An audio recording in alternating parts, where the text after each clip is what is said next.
Hello నమస్తే అందరికీ. శ్రావణ మాసంలో తాంబూలం ఇవ్వడం అనేది ఒక సాంప్రదాయం మాత్రమే కాదు, లక్ష్మీదేవి అమ్మవారిని ప్రసన్నం చేసుకునే పవిత్రమైన ఆచారం కూడా. మన ఇంటికి తాంబూలం కోసం వచ్చే ప్రతి సువాసినిని మహాలక్ష్మిగా భావించి ఆహ్వానించాలి.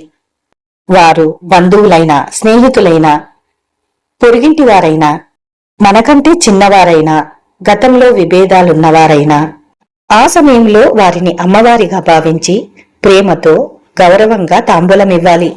ఇక్కడ మనం తాంబూలాన్ని ఎంత ఆదరణంగా ఇస్తామో వాళ్ళు అదే విధంగా తాంబూలాన్ని స్వీకరిస్తారు. ఇక్కడ రెండు విషయాలు మనం ప్రస్తావించుకోవాలి. మొదటిది కాళ్లకు పసుపు పెట్టడం. మనం వచ్చిన సువాసినిని అమ్మవారిగా భావించినప్పుడు కాళ్లకు పసుపు పెట్టడంలో తప్పులేదు. తాంబూలం ఇచ్చేవాళ్లు కాకుండా పని వాళ్లతో ఈ పసుపును పెట్టిస్తుంటారు. వచ్చిన సువాసినులకు కాళ్లకు పసుపు పెట్టడము మీకు ఇబ్బందికరంగా ఉన్నప్పుడు అది చేయకపోవడమే మంచిది. ఇక తాంబూలం స్వీకరించేటప్పుడు అమ్మవారికి ఎదురుగా కూర్చొని స్వీకరిస్తే, అమ్మవారి కంటే ఎత్తులో కూర్చొని స్వీకరించకండి, దూరంగా వెళ్లి కూర్చొని స్వీకరించండి. ఇది మంచిదని నేను అనుకుంటున్నా. ఇక తాంబూలంలో పసుపు కుంకుమ ప్యాకెట్లు ఇస్తూ ఉంటాం, ఎందుకంటే అవి వాళ్ళు ఉపయోగించుకుంటారని. కానీ 90% మంది దీనిని ఉపయోగించారని అందరికీ తెలిసిన విషయమే. అయితే ఈసారి మనము ప్లాస్టిక్ రహితంగా ఇస్తే ఎలా ఉంటుంది అనే చిన్న ఐడియాతో ఇలా నేనైతే పెడుతున్నాను. ఇలా విడిగా పసుపు కుంకుమని తెచ్చేసుకోండి. పేపర్స్ అయితే ఇలా తెచ్చేసుకోండి. న్యూస్ పేపర్స్ కానీ ఇలాంటి వైట్ పేపర్స్ ఇంట్లో ఉంటాయి కదా, అవైనా సరే యూజ్ చేసుకోవచ్చు. ఇలా చిన్న ముక్కలుగా కట్ చేసేసి ఈ పేపర్లో కొద్దిగా పసుపు వేసేసి ఇలా కట్టేసేయండి. అలాగే కుంకుమను కూడా ఇలాగ మనం పేపర్లో కట్టేసేయండి. ఇదేంటంటే ఇలా వేసి కట్టేసి ఇచ్చినప్పుడు వాళ్ళు యూజ్ చేయడానికి అనువుగా ఉంటుంది. ఇక తాంబూలం ఇచ్చేటప్పుడు తమలపాకులు ఎన్ని పెట్టాలా అని చాలా మందికి చాలా డౌట్ గా ఉంటుంది. నేనైతే చాగంటి వారు చెప్పినట్టుగా 3 ఆకులైతే తీసుకుంటున్నాను. అలాగే 2 వక్కలైతే పెడుతున్నాను. ఇలా వక్కలు పెట్టేటప్పుడు ఒక్కటి కాకుండా 2 పెట్టండి. ఒకటే వక్క ఉందా, దాన్ని 2 చేసి పెట్టండి. అదేవిధంగా 2 అరటిపళ్ళు అయితే పెడుతున్నాను. ఇక గాజుల విషయానికి వస్తే ఒక 4 గాజులు ఇస్తున్నాం అనుకోండి, ఆ 4 గాజులకి ఒక దారాన్ని వేసి కట్టేసేయండి. అప్పుడు వాళ్ళకు తీసుకోవడానికి ఈజీగా ఉంటుంది, కింద పడిపోకుండా ఉంటుంది. ఇక చాలా మంది ఎండు ఖర్జూరం పెడుతూ ఉంటారు, అది వారి కుటుంబ సంప్రదాయాన్ని బట్టి ఉంటుంది.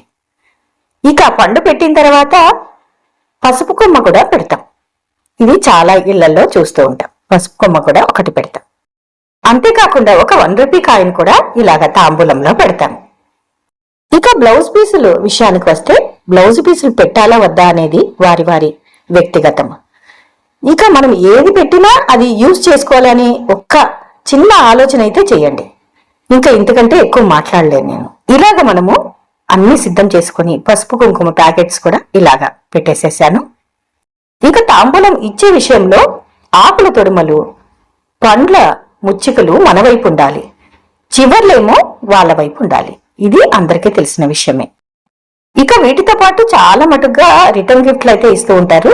అస్సలు తాంబూలం విషయంలో రిటర్న్ గిఫ్ట్లు అనేది లేనే లేదు. అది మనం పెట్టుకున్న పద్ధతి తప్పించి మరొకటి కాదు. ఇక తాంబూలం ఇవ్వడానికి బ్యాగులని, ప్లాస్టిక్ కవర్లని చాలా రకాలుగా వాడుతూ ఉంటాం. సారి అవన్నీ పక్కన పెట్టేసి ఇలాగ శుభ్రంగా ఒక అరిటాకునైతే తెచ్చేసుకోండి.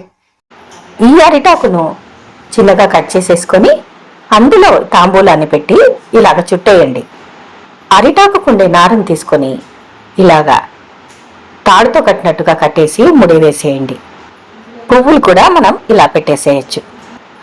మనం ఇయ్యబోయే గాజులకి ఇలాగా దారంతో కట్టేసేసి మనం చేతికి తొడిగినట్టు దానికి తొడిగేసేయండి. ఇది అరటిపండు కాకుండా ఖర్జూర పండు పెట్టి ఇస్తే ఇలా ఇవ్వండి. ఇక అరటిపండు పెట్టి కూడా సేమ్ ఇలాగే చేసేయచ్చు. ఇది ప్లాస్టిక్ రహిత తాంబూలం. నాకైతే నచ్చింది. మరి మీకు ఎలా అనిపించిందో కామెంట్ అయితే తప్పకుండా పెట్టండి. Thanks for watching my video.